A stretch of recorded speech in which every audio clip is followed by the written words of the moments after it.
Femmes, votre émission féminine consacrée à la découverte des femmes battantes et à la valorisation des femmes en général. C'est tous les jeudis à partir de 16h sur Radio La Frontière. Femmes, parlons entre nous. Femmes, parlons entre nous. Unissons-nous pour le leadership féminin. Unissons-nous pour le leadership féminin.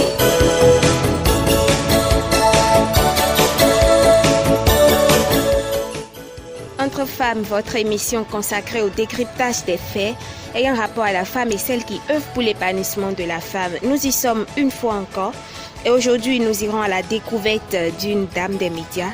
Elle s'appelle Teslanik Rondeyon. Elle est journaliste, reporter et animatrice. Teslanik, bonsoir. Bonsoir Adonis, bonsoir à tous vos auditeurs. C'est un plaisir de partager ce moment avec vous.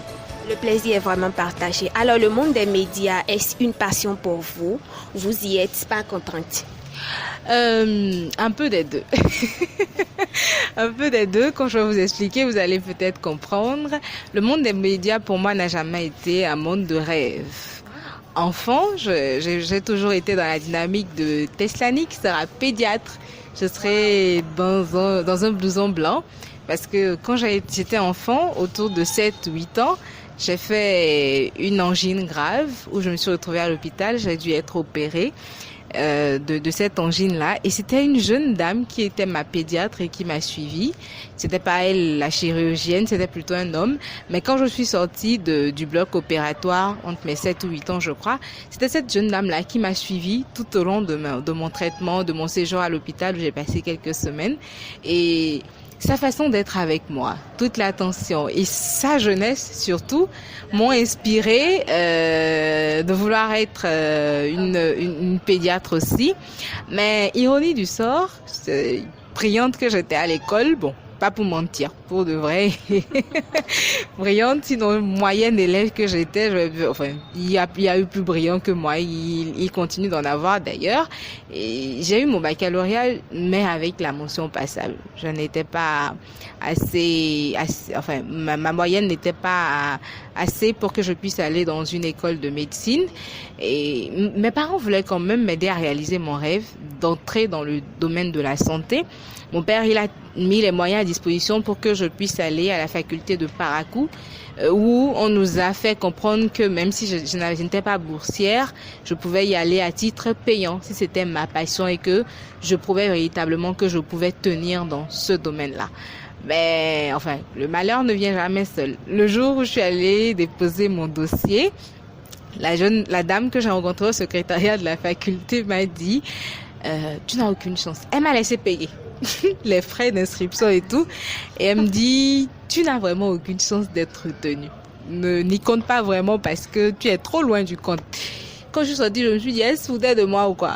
Ben, j'avais déjà payé, plus moyen de revenir en arrière. Mais ça m'avait déjà cassé un coup. Quand je suis revenue, j'ai dit à mes parents, mon père m'a dit, bon, autant chercher une autre issue pour y arriver. Et il m'a proposé de m'inscrire justement à l'INMES. Et à défaut d'être pédiatre, j'aurais pu devenir sage-femme ou infirmière, où je serais tout de même dans le secteur qui m'a toujours plu. Et le jour où je suis encore allée déposer mon dossier pour ça, parce qu'il faut passer un concours d'entrée, j'ai mal déposé le dossier. J'ai plutôt déposé le dossier du côté des écoles, les autres écoles qui nous accueillent et pour lesquelles on n'a pas besoin de test.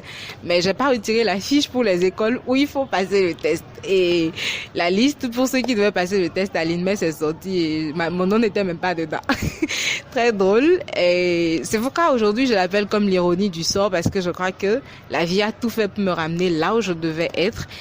Jusqu'à la rentrée académique cette année-là, en 2012, je n'étais pas inscrite dans une école, j'étais à la maison et ma mère me sort le truc du tu vas rester à la maison, manger, faire la lessive, dormir, te laver, te lever, regarder la télé, c'est fini. Donc tu sors de ma maison et si tu ne retrouves pas l'école que tu veux faire avant de revenir, tu ne dors pas ici ce soir.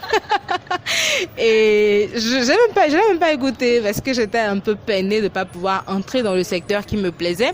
Ma mère ensuite est allée, je viens d'une famille chrétienne fervente, ma mère est allée à l'église et revient me dit Tesla, je sais ce que tu vas faire. Je lui dis, tu me sors pas un truc louche, hein. Elle me dit non, je pense que tu devrais faire du journalisme. J'ai dit, attends, Quand il y a des invités à la maison, moi je peux même pas sortir pour leur dire bonjour. Et tu veux que je fasse du journalisme ou je sens parler devant le monde entier? Elle me dit non. Tu sais que j'ai toujours eu une passion pour les médias. Ma mère, c'est vrai, elle est passionnée de la parole, je vais dire. Et si elle avait été, comme j'aime lui dire, un peu plus à l'école, c'est sûr qu'elle aurait été mon modèle de journaliste. Parce que quand elle prend la parole, je suis à l'aise, je me plais à l'écouter. Et c'est mon tout premier modèle dans ma vie. Quand elle me l'a dit, on est sorti le lendemain, on est allé prendre des renseignements et les écoles de journalisme sont trop chères au Bénin. Mais quand je suis revenue à la maison, mon père croyait tellement au potentiel que je pouvais offrir. Il me disait, je sais que ça ne te plaît pas forcément, tu peux quand même essayer. Mais à défaut, la condition c'était à défaut de faire le journalisme comme ta mère t'a dit, tu vas t'inscrire en anglais, tu vas devenir professeur d'anglais dans les écoles et tout, et tu dois te réveiller à 4 heures pour aller au campus. J'avais peur. Donc j'ai finalement opté pour l'université. Je me suis inscrite à l'Institut supérieur des métiers de l'audiovisuel. Ils se sont engagés avec moi, ils m'ont accompagné jusqu'au bout. Et à quel moment j'ai su que ce métier était pour moi ou que ça allait me plaire? À l'université, les premiers mois, j'allais juste pour le plaisir de mes parents. Après, quand on a des partiels, j'étudiais. Je m'arrangeais pour rester toujours dans les élèves moyens. J'avais quand même une bonne moyenne. Oui, mon père paye la scolarité, il faut lui faire plaisir, quoi. Je ne vais pas quand même le laisser payer la scolarité et après ne pas travailler. Donc, j'étudiais pour les partiels et tout. Et à la fin de la première année, on nous a tous imposé d'aller en stage. Et avec une amie, en son temps, on était coloc parce qu'on a loué toutes les deux ensemble pour aller à l'université. Et elle me dit, moi, je vais faire mon stage à Radio Weke, du côté de Djeregbé. J'ai dit, ah bon, tu as des parents là-bas chez qui on peut rester? Elle m'a dit, oui, j'ai de la famille à Djeregbé où on peut rester. J'en ai parlé à mes parents, ils m'ont dit, mais ça ne nous dérange pas. Si tant est que tu restes sage et tout, ça va, quoi. Et on a déposé nos demandes, on nous a rappelé, on est allé pour l'entretien, on nous a appelé pour confirmer. Et au cours de ce stage, enfin, je dirais que ce stage a été décisif dans ma vie académique et professionnelle. Quand j'y suis allée, notre tout premier reportage qu'on a fait, on a travaillé sur le marché de nuit de Djeregbé. Et quand on a ramené le papier, la rédactrice en chef d'alors, je veux nommer Dame Pulchérik Bemenou, nous a dit Tess, c'est toi qui vas où? Je crois qu'on a toutes les deux essayé. Elle m'a dit qu'elle voulait que ce soit moi qui présente au cours du journal de 13h. Je vous assure, il y avait le climatiseur allumé, mais j'avais chaud ce jour-là dans le studio. Dans le studio, c'était ma première fois et toute la ville de Djeregbé, en venant un peu vers Semenkoji, en allant sur Porto Novo et toute la localité que couvrait Radio Weke allait m'entendre ce jour-là. Et c'était ma toute première fois dans un studio radio. J'ai pris la parole, je dis, un 13h, vous savez ce que c'est qu'un 13h. Je tremblais de partout et quand j'ai fini de présenter le papier, j'ai appelé ma mère, j'ai dit, j'ai parlé dans le micro. On a entendu ma voix au journal, ma mère dit, ah ouais, machin, tout. Mais cette première sensation est restée gravée dans mon cœur, dans ma tête. Et je me suis dit, j'ai envie de ressentir cette peur-là tous les jours. J'ai envie de ressentir ce stress-là tous les jours. J'ai envie de ressentir ces milliers de personnes qui tous les jours vont m'entendre et qui vont se dire « Ah, t'es en train de dire quelque chose » et c'est là que j'ai choisi mon métier. Parce que jusqu'à entrer à l'université, je voulais pas devenir journaliste. Mais ma première présentation sur le marché de nuit de Djeregbé à Radio Weke m'a montré que c'est ce que je voulais faire. Et depuis, j'y travaille.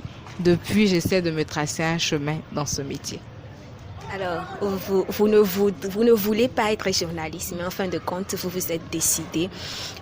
D'aucuns pensent aujourd'hui que les femmes journalistes sont en griffe des femmes exposées.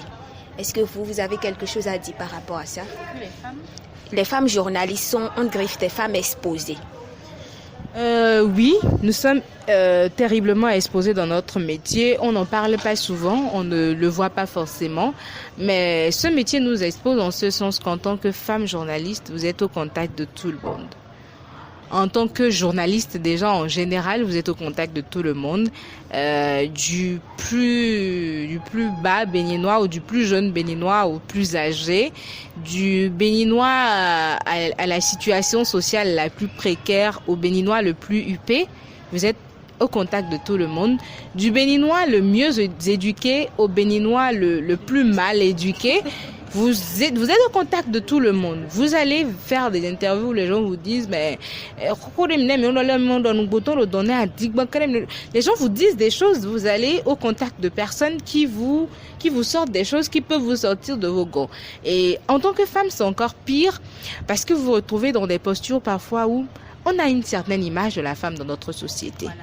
Voilà, je venais justement là, ils disent que une fois que la femme est exposée, alors là, elle n'a pas de dignité. Là, c'est encore un autre débat. C'est encore un autre débat parce que on a dans notre monde des médias des femmes qui sont mariées. Et bon, peut-être, je sais pas sous quelle forme de dignité ils en parlent, mais l'éducation ou la société dans laquelle moi j'ai grandi me fait penser que quand on parle de dignité de femme, c'est cette femme-là qu'on retrouve sous le foyer d'un homme. C'est cette femme qui portera pas une suspension, quoi. Je sais pas forcément ce que ces gens-là mettent dans la dignité en question des femmes des médias, mais je veux vous dire que dans notre monde des médias, nous avons des femmes dignes, nous avons des femmes fortes et nous avons des femmes vraies surtout, des femmes qui au quotidien se battent, des femmes qui au quotidien se disent nous voulons nous faire une place sous le soleil et nous voulons changer la perception que l'on a des femmes dans les médias aujourd'hui au Bénin. Et oui, nous sommes exposés à tout risque justement. Le monde des médias, c'est ce monde où, en tant que femme, vous vous retrouvez, vous voulez aller faire une interview à un responsable ou, je sais pas moi, à un homme d'un certain rang et qui vous dit, ben, vous voulez avoir l'information, il faut quelque chose en contrepartie. Ou après... Ils vous font des propositions horribles que vous n'arrivez souvent pas à gérer. Est-ce que, quand ça arrive comme ça, quelles sont les façons ou bien comment vous arrivez à gérer ces sortes de problèmes? Vous n'allez pas me croire, mais moi, je fais plus d'interview. Mais en fait, je suis un peu le genre de personne qui va au feeling. Moi, je sais pas, le premier contact est décisif pour moi. Et même quand c'est un contact téléphonique, la façon dont la personne se comporte avec vous, je vais dire, ou le style de vos premiers échanges, moi, peut déjà me montrer si, avec cette personne, je dois continuer la collaboration ou je dois déjà m'arrêter. Donc, la plupart du temps, j'y vais au feeling. Je vois un peu, dès le premier appel ou le premier mail que j'envoie à la personne, comment est-ce que ça se profile et tout. Et si ça ne m'inspire pas confiance, je ne continue pas. Parce qu'après tout, on a plusieurs personnes ressources, hein. Si c'est pas le sujet A, ce sera le sujet B. Mais on pourra quand même parler de peur. Quand ça arrive, ça vous arrive, qu'on fasse des propositions du champ et vous refusez. On peut parler de peur, on peut dire, voilà, cette dame, elle a peur. Elle peut quand même avoir des manières pour parler à son intervenant, pour qu'il accepte finalement faire l'interview. Est-ce que dans tous les cas, vous refusez de faire, ou bien ça vous arrive de la mener à comprendre les réalités pour pouvoir vous accorder l'interview? Dans tous les cas, je ne refuse pas parce que on n'a pas que des contacts téléphoniques, hein. Il nous arrive d'avoir des contacts directs tout dès le premier contact direct, c'est le cas. Mais si ce que je dis est relatif, hein. Si vous avez véritablement besoin de l'information, vous n'avez pas d'autre choix que de trouver la formule diplomatique, je vais dire, pour arriver à détourner l'attention de votre interlocuteur, de vous, parce que vous venez à lui avec un sujet, son attention n'est pas sur le sujet, mais sur vous, entre griffes, donc vous détournez momentanément l'attention de vous pour le ramener au sujet qui vous amène, et ensuite voilà quoi, vous avez ce que vous recherchez, mais c'est pas toujours évident, et moi je suis du style, faut prendre des risques. Alors, nous voudrions bien aller de fond en comble à la découverte de Thessalonique, mais c'est une question de temps. Nous allons y revenir de toute façon. Mais avant de prendre congé de vous, nous allons vous demander votre mot de la fin. Un mot de la fin, puisqu'on a parlé que de Thessalonique et de la vie professionnelle. Je vous ai un peu rabattu les oreilles avec avec mon histoire, avec le métier que j'exerce aujourd'hui. Moi et ma mère, dans mon choix de vie professionnelle, je veux Oui, merci beaucoup. Je voudrais tout simplement dire peut-être comme mot de la fin à l'endroit de toutes les personnes qui suivent cette émission que tout est une question de choix. Parce que si vous voulez être heureux, c'est un choix. Si vous voulez être malheureux, c'est un choix. C'est ma perception de la vie. Si vous voulez réussir, c'est un choix. Si vous voulez échouer, c'est un choix. Et tout est question de choix, justement. Même parfois, quand on se retrouve dans une posture de « je n'ai pas le choix », c'est aussi un choix que de se mettre dans la posture de « je n'ai pas un choix ». Donc, je voudrais m'inviter moi-même et inviter toutes les personnes qui suivent cette émission en ce moment à faire les meilleurs choix qui soient et à se mettre surtout dans les conditions pour concrétiser ces choix-là. Et l'autre chose qui sera certainement la dernière chose que je dirai dans mon mot de la fin, c'est de dire faites un métier qui vous passionne. Faites quelque chose que vous aimez. Si à un moment je n'avais jamais aimé faire du journalisme ou je n'avais jamais aimé parler dans un micro, je l'aurais jamais fait parce que me connaissant, je n'aurais pas pu tenir. Faites quelque chose que vous aimez, faites quelque chose qui vous passionne et comme ça, vous n'avez pas l'impression de travailler. Moi, au quotidien, j'ai pas l'impression de travailler. Mon travail est devenu une forme de distraction. J'ai du plaisir à me réveiller le matin, à aller, quand j'étais à la radio, travailler aller présenter mes émissions, les communiquer, animer et ainsi de suite.